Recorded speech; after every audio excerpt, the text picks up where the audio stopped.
Bismillahirrahmanirrahim. Assalamualaikum warahmatullahi wabarakatuh. Alhamdulillah alladzi an'ama alaina bi ni'matil imani wal islam wa hadana ilaiha wa atammaha alaina bi risalati habibina wa qudwatina Muhammad wa salawatullahi wa salamuhu ala Muhammad Rasulil Huda wa Nabiyul Mustafa sallallahu alaihi wa ala alihi wa ashabihi wa mawala. Amma ba'd. Alhamdulillah, merupakan satu kenikmatan yang terbesar bagi manusia di dalam kehidupan di dunia ini, yaitu seseorang mendapatkan anugerah nikmat iman dan Islam, kemudian menjadi sempurna kenikmatan iman dan Islam itu dengan diutusnya panutan kita Rasul Muhammad sallallahu alaihi wasallam. Semoga salawat dan salam senantiasa diberikan oleh Allah Subhanahu wa taala kepada Nabi Muhammad ibn Abdullah, dan juga mudah-mudahan salawat untuk keluarga, ahli baitnya, dan para sahabatnya, serta orang-orang yang mengikuti mereka dengan baik. Ma'asyiral muslimin yang dimuliakan Allah Subhanahu wa ta'ala, pada pagi yang mulia ini berbicara mengenai istiqomah. Sesungguhnya istiqomah merupakan satu kalimat yang sangat mudah diucapkan oleh setiap orang. Istiqomah adalah satu sikap konsisten di dalam mengamalkan satu perbuatan. Artinya seseorang berusaha untuk bisa terus-menerus melakukan satu kebaikan hingga Allah Subhanahu wa ta'ala mengutus malaikat Israfil untuk menjemputnya. Allah Subhanahu wa ta'ala telah berfirman di dalam surah Fussilat ayat yang ke-30,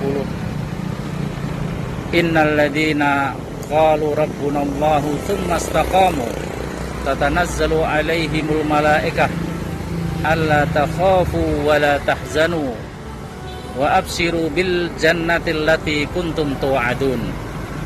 Sesungguhnya orang-orang yang mengatakan bahwa Rabb kami Allah, kemudian mereka bersikap teguh di atasnya, maka Allah Subhanahu wa ta'ala akan menurunkan malaikatnya, dan para malaikat itu mengatakan kepada orang yang istiqomah, janganlah kalian takut dan janganlah kalian bersedih, bergembiralah dengan surga yang telah dijanjikan untuk kalian. Allah Subhanahu wa ta'ala telah memberitakan kepada manusia bahwa siapa yang mengatakan Rabb kami adalah Allah, yakni iman dia kepada Allah Subhanahu wa ta'ala, kemudian dia istiqamah di atas iman, maka malaikat akan mengatakan janganlah kalian takut, janganlah kalian takut ketika nanti menghadap kepada Allah. Dan ini dikatakan, ada yang mengatakan ketika seseorang dijemput kematiannya, atau ketika seseorang ada di dalam kuburnya, ketika seseorang bangkit dari alam kuburnya, dan ketika dia mau menghadap kepada Allah Subhanahu wa ta'ala pada hari akhir nanti, dikatakan janganlah kalian takut dan juga janganlah kalian bersedih. Dan yang dimaksud janganlah kalian bersedih di sini, jangan bersedih dari keluarga yang kalian tinggal, dari anak yang kalian tinggal ketika kalian meninggal dunia, dan juga dari tanggung jawab ketika di dunia, tanggung jawab berupa hutang, dan nanti akan ada malaikat yang diserai tugas untuk menanggung masalah hutang tersebut. Dan istiqomah merupakan satu bentuk amalan yang mulia. Allah Subhanahu wa ta'ala menyatakan wastaqim kama umirt walladzina taba ma'ak fala tadghaw innahu bima ta'maluna basir. Dan beristiqomahlah sebagaimana yang telah diperintahkan kepadamu, dan janganlah kalian melampaui batas. Sesungguhnya Dia mengetahui apa yang kalian lakukan. Istiqomah jadi merupakan satu yang diperintahkan oleh Allah Subhanahu wa taala kepada hambanya. Istiqomah merupakan satu kenikmatan yang diberikan oleh Allah Subhanahu wa taala setelah seseorang diberikan nikmat iman dan Islam. Dan Allah Subhanahu wa taala telah berfirman, ya ayyuhalladzina amanu taqullah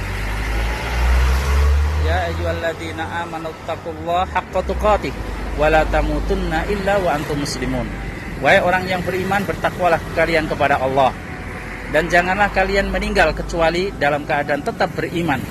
Ini artinya seseorang hendaknya berusaha untuk mencapai istiqomah sampai maut menjemputnya.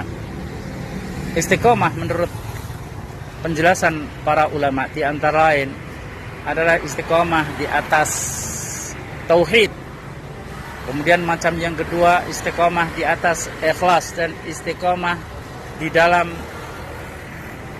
melakukan amal perbuatan, dan istiqomah di atas keikhlasan di dalam beramal. Kemudian di antara bagaimana cara seseorang bisa mendapatkan istiqomah di dalam hidupnya, yaitu di antara lain dijelaskan oleh para ulama dengan mentadaburi Al-Quran, merenungi isi dari Al-Quran. Kemudian dengan itu dia akan mendapatkan pengetahuan mengenai perintah yang wajib dan larangan yang harus ditinggalkan. Ya, karena itu istiqomah mencakup seluruh ajaran agama itu sendiri. Kemudian cara yang kedua ialah dengan berdoa, sebagaimana Nabi Shallallahu Alaihi Wasallam mengajarkan ketika beliau sujud, ya muqallibal qulub tsabbit qalbi ala dinik, wa ya musarrifal qulub sarrif qulubana ala ta'atik. Kemudian yang ketiga dengan banyak berzikir kepada Allah Subhanahu wa taala, karena dengan itu akan meneguhkan hati untuk bisa istiqomah di atas amalan itu. Kemudian meniti jejak para pendahulu kita yang soleh, dan juga para ulama yang bersikap istiqomah. Kemudian menempatkan Al-Quran, yakni Allah Subhanahu wa ta'ala dan Rasulnya, lebih dia cintai dibandingkan dengan kecintaan dia kepada selain keduanya. Kemudian yang terakhir yang bisa kita sampaikan pada kesempatan ini, yaitu dengan cara bergabung atau bergaul, mempergauli orang-orang yang soleh, yang terlihat istiqomah di atas agama yang hak. Hanya itu yang bisa kita sampaikan. Mudah-mudahan Allah Subhanahu wa ta'ala memberikan kepada kita sikap istiqomah di atas agamanya, di atas agama yang lurus, di atas siratul mustaqim, dan mudah-mudahan kita bertemu Allah Subhanahu wa ta'ala di atas Islam. Aqulu qouli hada wa astaghfirullah li wa lakum wa lisairil muslimani wa sairil muslimina min kulli dam wa sallallahu wa sallim ala nabiyyina Muhammad.